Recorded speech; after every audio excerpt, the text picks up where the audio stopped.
I'm Chris Farrell, and this is On Watch. Welcome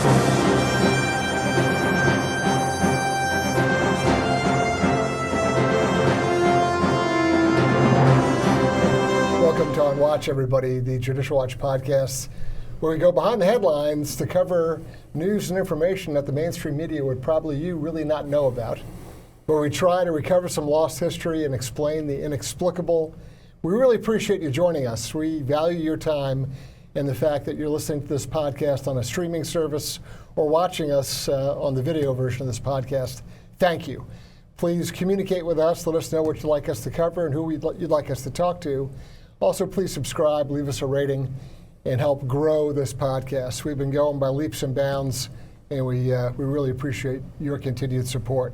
So today, we're going to cover a very important topic that we're going to see manifest itself, I think, very strongly in the next couple of months.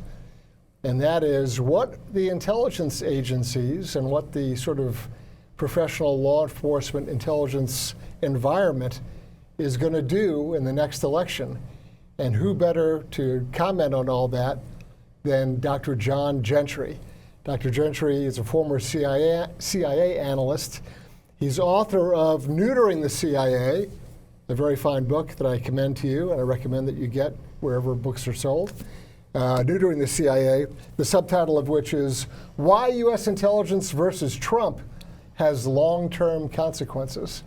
And of course, Dr. Gentry also recently published an article in American Thinker on just this topic. So, Dr. John Gentry, welcome to On Watch. Thank you very much. Pleasure to be here. Glad you're joining us.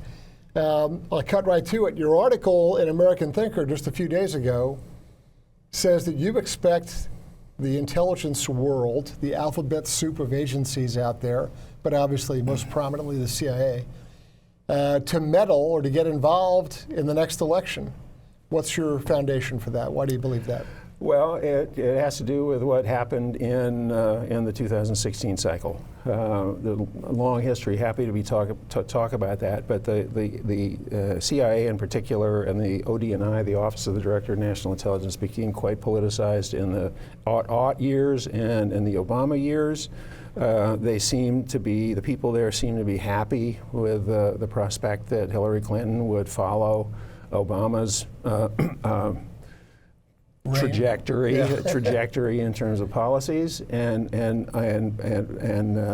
became distraught at the possibility that Donald Trump might interfere with what John Brennan, the director at the time, called the progress that had been made. So in the summer of 2016, we had first a number of former intelligence officers, people who known in the business as formers, and then current employees began to leak. So this happened starting after the Republican nomination in Republican convention in August of 2016, and mushroomed after that. So I think they were panic stricken. They saw Trump actually get the nomination, and they thought, "Oh my God, he could win." And damage the interests and the ideology of the people who had been very comfortable with what Obama had done. Well, the reason I think it's going to happen again is that the Biden administration has been even more aggressive than Obama's people are in pushing the DEI agenda. It's no longer DEI, it's DEIA for accessibility. And belonging, too. There's now a B added to it. And belonging. And so the upshot is you have even greater interests and greater commitment to the ideological aspects of these policies. And so you get more people who feel that they need to defend the greater progress that's been made in recent years. So one might argue and say, look, they've been exposed. The letter from the 51 former directors, deputy directors, all these different kind of cast of characters. It's been exposed as a Mike Morrell orchestrated campaign stunt. Right. And So aren't they embarrassed? Haven't they been exposed as just crass political operatives? Well, some of them have. I mean, the reputations of some of them, Morell and Brennan and Clapper and to a lesser extent John McLaughlin and several dozen others to a lesser extent, are now well known, and their credibility in many cases has been shot.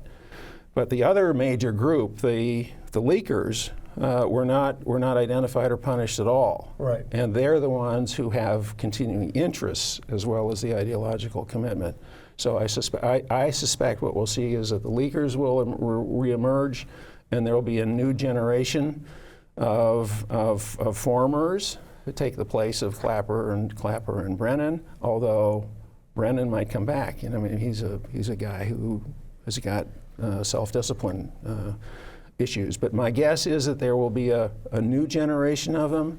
Unlike in 2016, many of them are embarrassed, and there are people like me and a few others who are trying to point out to the public and to the press, people like your audience, just what's happening here, and maybe this will, one, make the messages of these people less effective than it otherwise might be, and I hope, two, it will have the effect of having some deterrence. So discouraging people who might otherwise come forward to say, maybe the risks here are not worth the reward. Yeah. One of the things I think is curious, and it's a little counterintuitive, but sometimes this actually encourages the real hardcore ideologues. I mean, they feel even more compelled to act. A regular, normal person might say, hey, wait a minute, the stove is hot, I don't want to touch the stove again. But some of these people are so hard over, and they are so dyed-in-the-wool, entrenched in this ideology that they're following. It's more than a religion. I mean, these people this is obsessive for them. And they feel that they really, really have to do it. No argument. That may happen. So that's why I'm expecting that even with a number of things happening, that there will be both leakers and a new generation of formers. The reason I bring that up is because most normal people out there watching, listening would say, well, why the hell would they do that? You know, but when you know from based on your experience and my experience, when you know the sort of folks involved in these sorts of things, the people out of this professional intelligence and professional political class, you know how really arrogant a lot of them are, and then also how completely absorbed in the righteousness of what they think they have to do, which, you know, never turn your back on a fanatic, that kind of a thing. Well, absolutely, and you have your own variant of that at CIA in particular, where you had, starting in the 1960s, actually, during the Vietnam War, you had the notion of agency people knowing the truth and expressing truth to power. And the original incarnation was, we know what's right about the Vietnam War, and that lousy President Johnson is a fool, and what we need to do is alter his policies. That was the initial use of that term, but it emerged prominently in the Trump years too, and my guess is that term will come back too. If you go back over 75, 80 years of sort of intelligence history, there really are almost cycles of these things that have gone on. When you look at the old OSS and the infiltration of the left, all these sort of operatives, Comintern, sort of, you know, fellow travelers who littered various positions in the OSS. And then you talk about the politicization of Vietnam and the intelligence agencies. They're writing to get a good grade, right? They're writing for an evaluation. I guess you also had raised questions about Gates in the 80s? Yes, there were actually, in my view, 4 periods of politicization within the Central Intelligence Agency, leaving the OSS period apart, which is important but different. So the first one was in the 1960s, where you had activist analysts basically who said the war policies were not right, and we need to alter analysis. We need to push. We need to claim that there's politicization by senior CIA leadership, particularly Director Helms, and that we're wanting to alter policies. Small group of people had minimal effect on anything, and the general public didn't know anything about it. And what were their goals and objectives? What It did was they want to basically to get us out of Vietnam. get out? Okay. Yeah. All right. Yeah. And then the next phase came. So this was coming from the political left. The second notable phase is one I actually experienced myself personally in the 1980s, where one day in my office anyway, managers came and said, well, you know, when you're writing about Eastern Europe and the Soviet Union, which was what I was doing at the time, you need to add more adjectives that are negative. You can't say anything positive about the Soviets. People downtown, a euphemism for the White House, wouldn't like it. So this was politicization from the right. It had also minimal effect and was not known at the time, but became public in 1991, where, as perhaps you recall, a number of former analysts in particular went to the Senate Intelligence Committee and said Bob Gates was a lousy choice to be director. So there was a big stink about that. And so the pressure there was to paint the Soviets and the Warsaw Pact as being weaker, as being more evil, basically, more evil. than we knew they were. Right, which was already pretty horrible. Which was it didn't need much. No, it didn't need much embellishments. So actually, the main goal of this was not very great. It was apparently, and we still don't know this for sure, apparently it was to ingratiate some senior leaders, maybe Gates, maybe Director Casey, maybe some other people, with so-called hardliners at the Reagan White House. Okay. The third case, again small, this time back again from the left, was leaks and perhaps some internal alteration of intelligence that opposed George W. Bush's Iraq policies and his re-election bid in 2004. Okay. So there was a senior analyst by the name of Mary McCarthy who leaked some, apparently, CIA says that they did fire her, but they won't confirm that they fired her for leaking. Right. But most people think that was the reason. Yeah. So she apparently had been in the White House staff and NSC staff, and apparently did not like Bush's policies. And the allegation is that she leaked information to Dana Priest of the Washington Post. Yeah. Which got Priest a Pulitzer Prize in 2006. That's almost formula, right? So, but again, so we're back to the left, but it was a small number of people, not known at the time, came into the public domain after the key event, Bush's re-election win, had already occurred. Right. So now you have the fourth episode, which I think arguably is still continuing, starting in 2016, where you had a long period of activism, lots of people, very public, and generated a lot of comment and damaged the perception of the neutrality and the objectivity of the intelligence community. That's continuing. Right.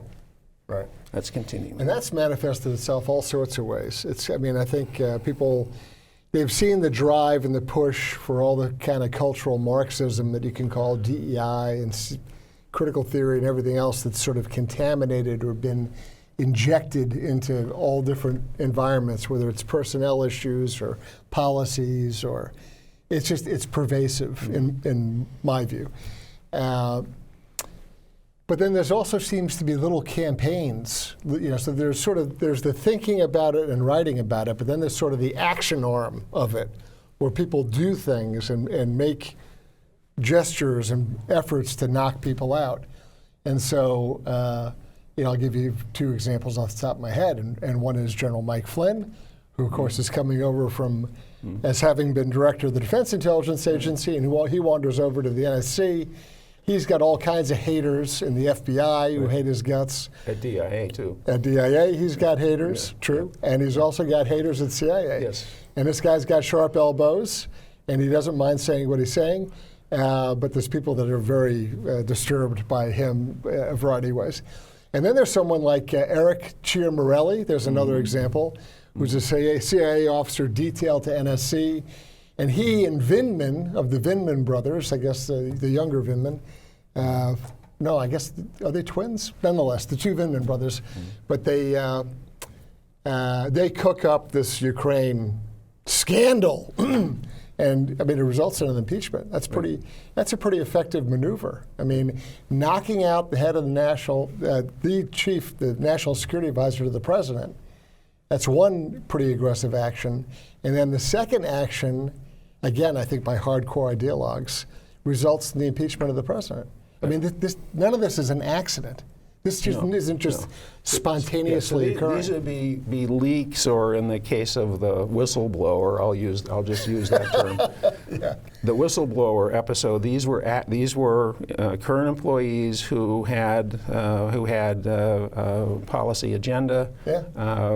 As you know, there's a thing called disinformation. Indeed. The release of information that's not correct. It's purposefully inaccurate for purposes of damaging a target.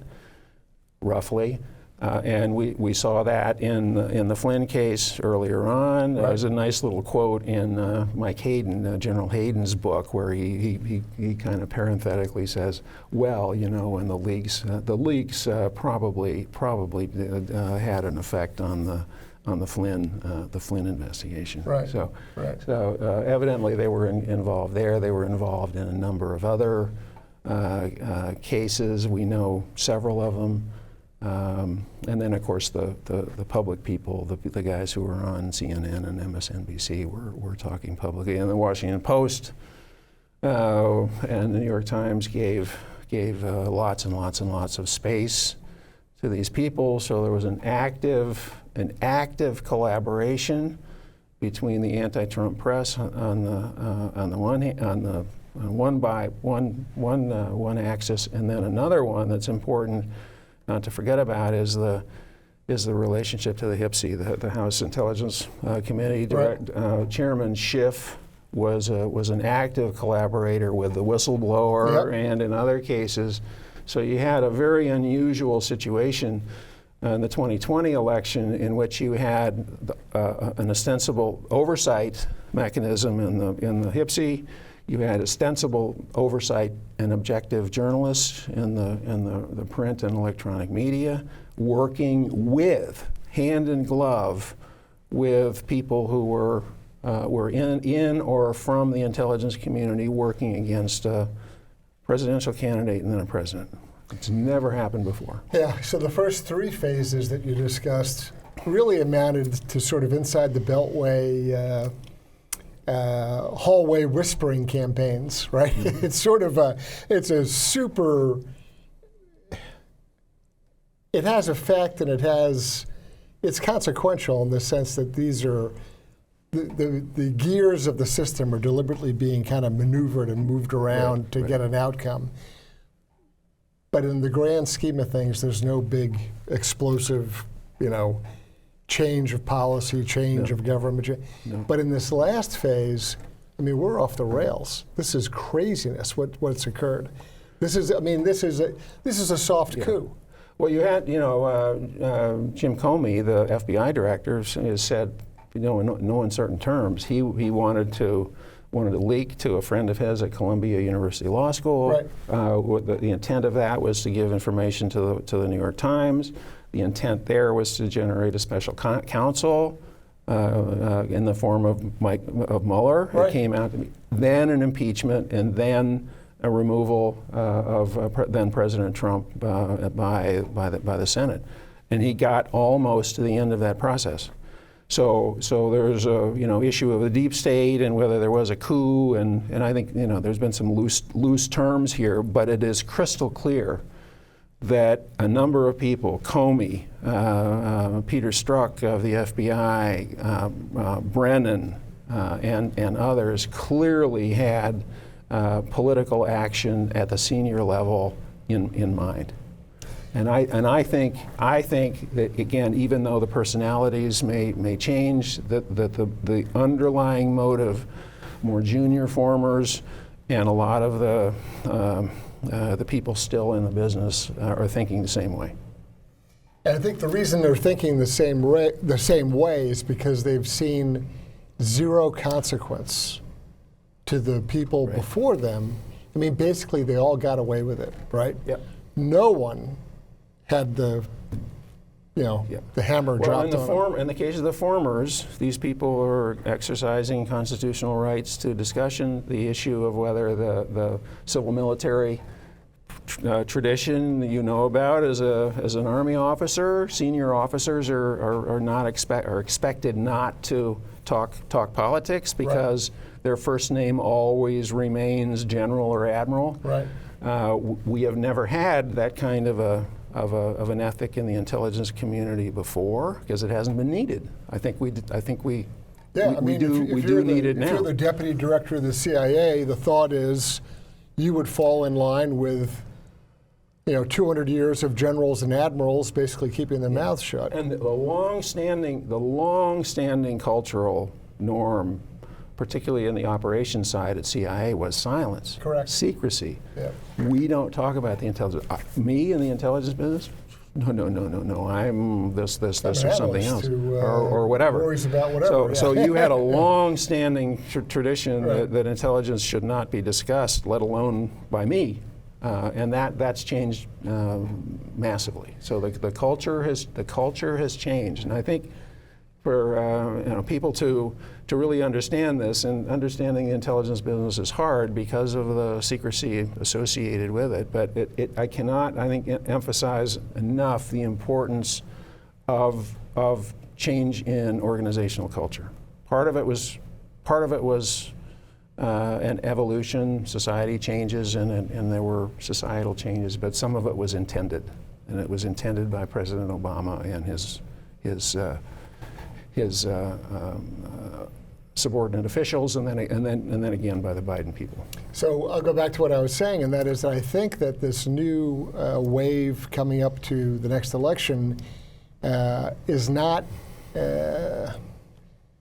intimidated, concerned, worried, fill in your favorite word, because they've seen zero consequence to the last wave, last generation, who did all sorts of things. And they look at, whether they look at Jim Comey or they look at Brennan or they look at Clapper, and these, in some instances, they openly admit that they were manipulating intelligence and law enforcement to get a result that they wanted politically. Or you have someone like General Mark Milley, who, in my view, is a total disgrace. A guy who says, yeah, sure, I called my Chinese counterpart. I told him I'd give him a heads up. And I've read all the books, and I've even read the documentation that he gave to the authors of the books, his draft resignation letter to President Trump that he never signed. And the stuff that he admits to, that Milley admits to, it's the very definition of subversion. I mean, it's under UCMJ, it would be a court-martial. It goes light years beyond anything Billy Mitchell said to get court-martialed in 1924 or whatever it was. So it's a very different world. We are in a different world. As you know, I'm a retired Army reservist. I'm familiar with UCMJ, sure. And what can get you in trouble there. I think there are issues in the Defense Department. I'm confident of that. Those in the intelligence community are a bit different, though. Yeah. And I think we need to keep that in mind. And actually, one thing that your organization might be helpful on in the future is issue of the Hatch Act. So the Hatch Act of 1939 was passed by the Democratic Congress because President Roosevelt's administration had been using the federal workforce in elections. Like now, where Biden has ordered everyone the whole of government response to the election. In 1930s. So the Hatch Act then prohibited federal employees from participating in partisan politics. And yet the Hatch Act was not mentioned at all, so far as I can tell, in the 16 to 20 period. Mm-hmm. So you had not only leaks of factual information, but you had disinformation that was pretty clearly designed to be politically important. My personal view is that is at least as a non-lawyer, that's at least potentially a Hatch Act violation. Right. And we know even from John Brennan's own words in his book, and there are multiple accounts by other people, that when he was still director, that he encouraged CIA employees to be politically active. And no one has called him on that. No one has called him on that. So the 51 guys who signed the letter saying that this has all the earmarks of a Russian disinformation operation. Do you know what my solution is to get everyone's attention real fast? Maybe Trump will do it if he gets reelected. You revoke everyone's clearance. Every one of the 51, because they're all trading on it, right? Every one of them has taken their official position in government and their clearance, and they've gone out in retirement, and they're leveraging that clearance to do stuff. Some of them. A lot of them. Some of them have. Yeah. A lot of them. A lot of them. But you turn it off, and that cuts the meal ticket. Well, if you're still working in the national security arena, you keep your clearance for that reason. But there's a relatively small number of very senior people, including Brennan, who kept clearances because they were so senior and ostensibly so responsible and knowledgeable of what was happening in the world that they would be prospectively valuable advisors to new leaders. So this kind of a clearance is very different than someone who's now working for a Beltway bandit. Right. And I would absolutely concur that this latter group, the people who are simply keeping the clearance because they used to have one, right, and might be called upon to provide some advice, all of those ought to be done away with. Yep. And as you know, too, clearances can be re-granted fairly easily if investigations. It's a stroke of the pen thing. So if somebody, hypothetically, it doesn't have to be Trump or Biden, President Jones, right? Let's fast forward 10 years, whatever. Hey, I really want your advice on this. You're a smart guy. You used to work in this area. And you say, I'd love to, but I really haven't had my hand in it for the last 4 or 5 years. I'm not really current. Okay. It's stroke of the pen. Yeah. Get John read in on everything that's going on and whatever. Bang, it's done like that. It can be. So, a lot of it's kind of... This was very useful, these clearances. So again, Brennan kept his. There were half a dozen or so, as best I can tell, others who had green badges. These are contract badges, which gives them, in essence, run of the facilities of the entire intelligence community. So they can go in and talk with current employees in government workspaces. They've got a clearance, so the people who don't want to leak by going to a journalist can go to a former who's in their workspace and this is such a racket. And say, it is unbelievable. Maybe you would be interested in my thoughts about this or that or something else. So there was pretty clearly a symbiosis between the current people and the formers. So 2 friends of mine just a couple days ago testified on Capitol Hill. They're reporters who work in the intelligence world or field. They have a long history. Catherine Herridge of CBS lately, formerly of Fox, and also formerly of CBS, Cheryl Atkinson. And Cheryl Atkinson likes telling the committees, and they always get very upset when she says this, she says, actually, the intelligence agencies have captured you. You pretend that you're the oversight of the intelligence agencies. It's not. No, not anymore. No. You actually work for and are sort of the cared for, cultivated assets of the intelligence agencies over whom you pretend that you have oversight. And you mentioned what I call a Laptop 51 letter. Right. And this is a great example of this relationship with the press, because going back to the summer of 2016, again, the Washington Post, New York Times, CNN and MSNBC, NPR recently got some good publicity, yes. Right. These people were providing access in written form and on-air form to a number of the formers, and they were telling their audiences that these people have lots of credibility about all kinds of things. Why they were intelligence people. They know not only about intelligence, but about domestic politics, about Right, you they're know, geniuses, you right. name it. Yeah.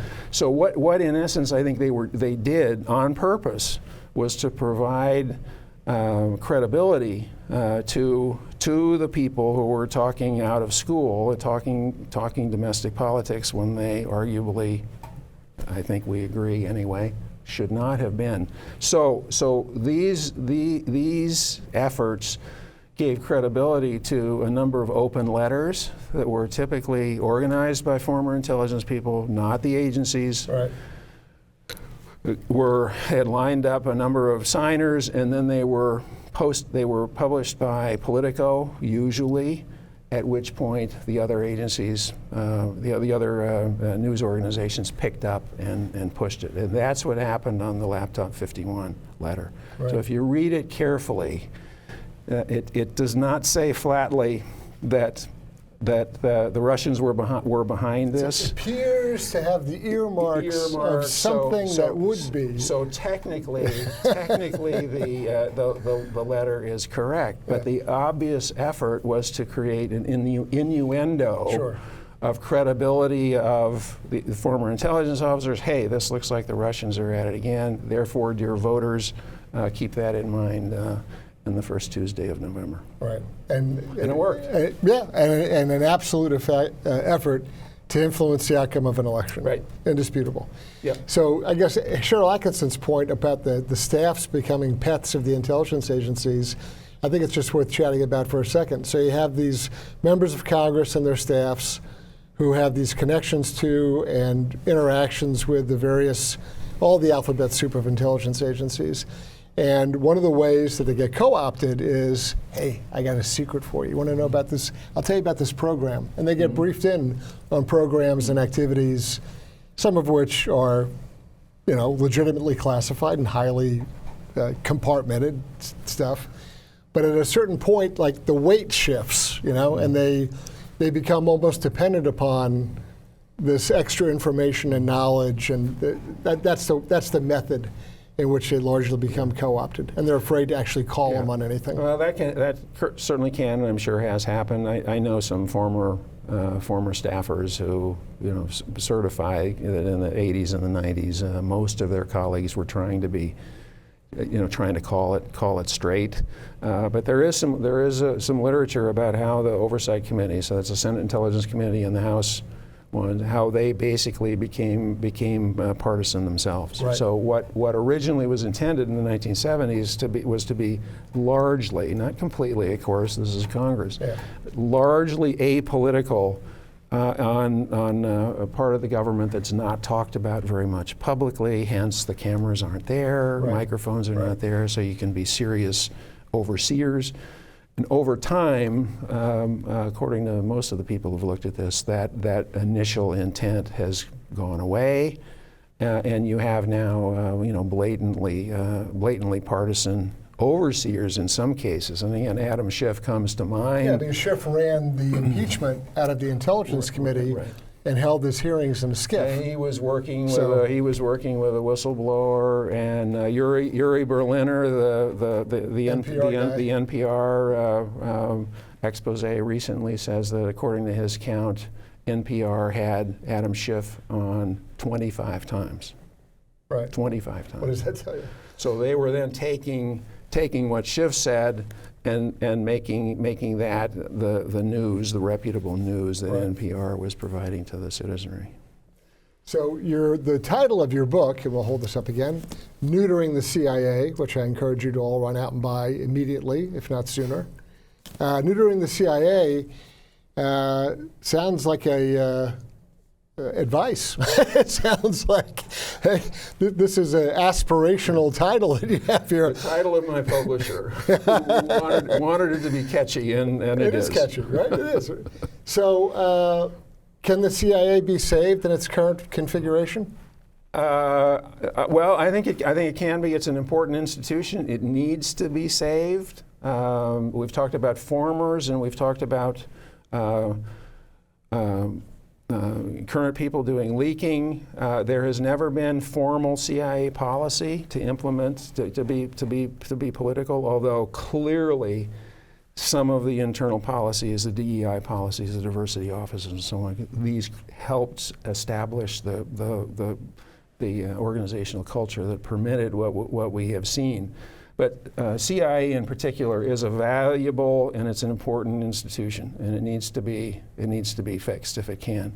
But there are real challenges to doing that, and it's not just that Biden is trying to insulate the entire federal government.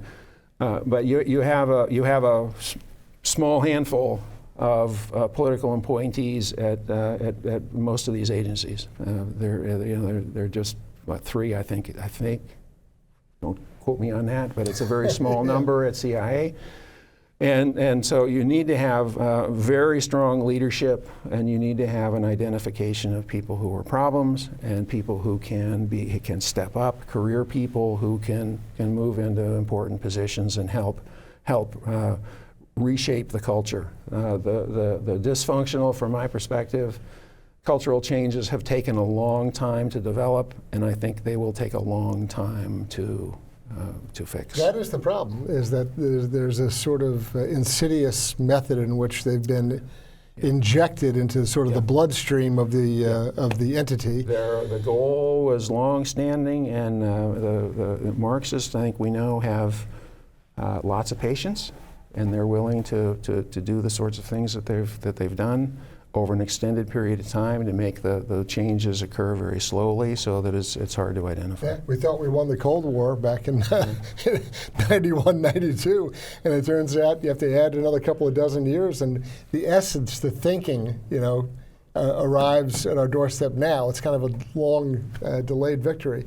So there's a lot of distrust, obviously. I think that the reliability, or not the reliability, what's a good word? Let's use trust. The trust factor, I think, of the average American citizen with respect to the law enforcement sister agency, the FBI. I think the average American probably holds the FBI in very questionable, if not low regard, for a variety of reasons. Yeah, at this point. There was a Rasmussen poll came out in October of 23 that showed an increase in popular distrust of the intelligence community. So it's now up into the 50+%.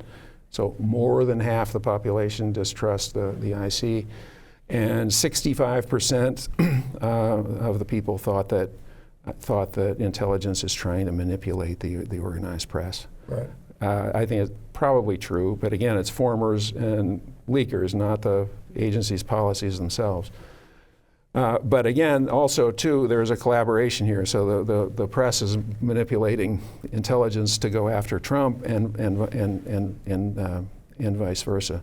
So there are two big consequences of this that I talk about in here. Trust is one. Right. Citizen trust, and perhaps more importantly, senior politicians. Because as you know, intelligence provides one source of information. Senior leaders have many sources of information. If they don't trust intelligence, they won't use it. And intelligence, even though it's got problems on occasion, makes mistakes, it's generally accurate, generally helpful. Yeah. And so to damage the credibility to the point where intelligence is not used is a significant problem. Yeah. But go ahead, I'm sorry. Second area that's not much talked about, that I think might eventually actually be more important than the trust issue, is the implications for analysis. Because we know, the scholars have looked at this at length over time, going back to the 1950s. And we know, I think, pretty clearly that when there are organizational opinions generated, so there's a collective mindset on something or other, as opposed to relative open-mindedness and discussion and debate and so on. When there is closed-mindedness, you get analytic errors. So now you've had a situation develop where ideological orthodoxy is embedded in the organizational culture. It's embedded in the incentive system. You want to get promoted, you want to get a good assignment, do what we tell you. Get in line or shut up or do whatever it is. Yeah. Get in line or shut up. And so I am expecting that there will be future intelligence failures. We don't know how many, how serious. with what consequences? But that's something to be watching as well. So one of the weird things about the intelligence world, as you well know, is that many of the really great successes nobody has any idea about because they were successful. Yeah. Particularly if you're dealing with something that's a clandestine activity, never happened. What are you talking about, right? So they're big victories, and to their credit, the CIA, and I'll blow the horn of the Army in particular also, in their own way, has had tremendous successes that nobody knows about, nobody will ever hear about. And maybe there'll be a book written on it in 50 years, but it's off the radar screen.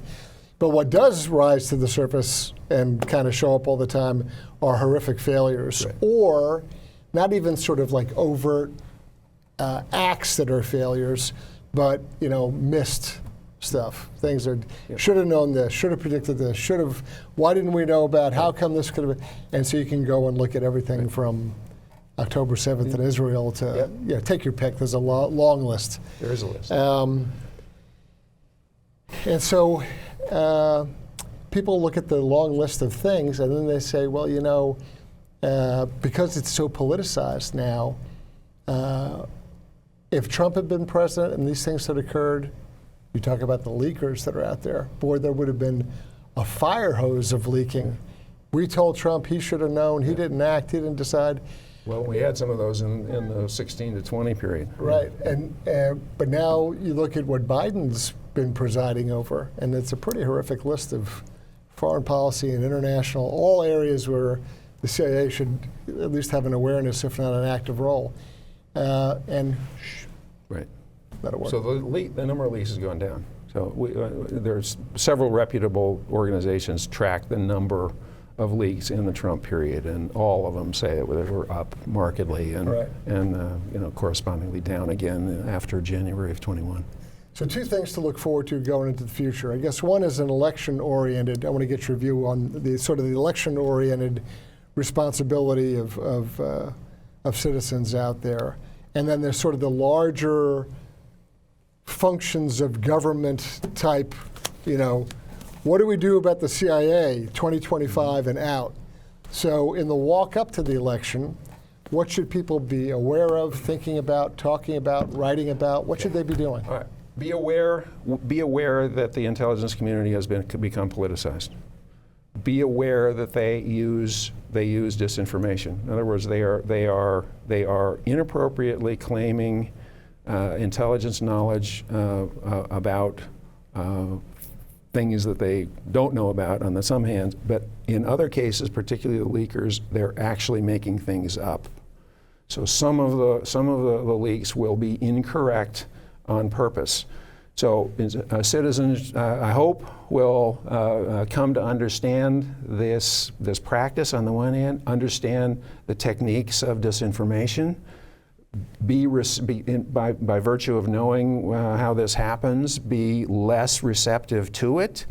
And when citizens see the press, we've mentioned several of them, the press in active cahoots with politicized intelligence people, call out both the intelligence people and the press.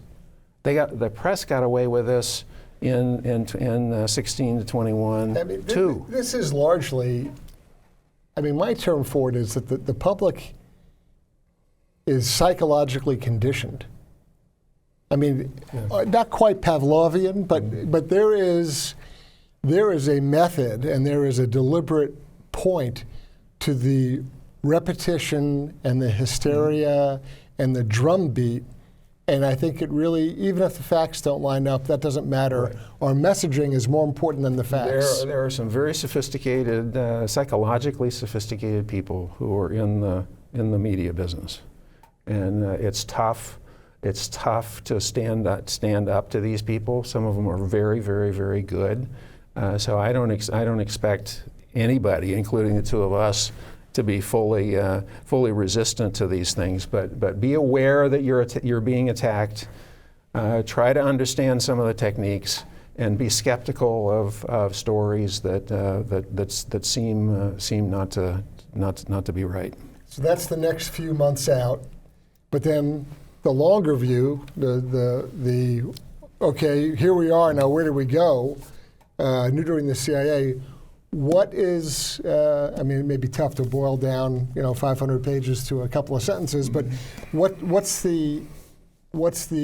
your prognosis for where we got to go? How do we get there? Okay, there is a chapter at the end, fairly short chapter on prospective fixes. I think leadership is a key issue. President Trump, use a military term, he was basically AWOL.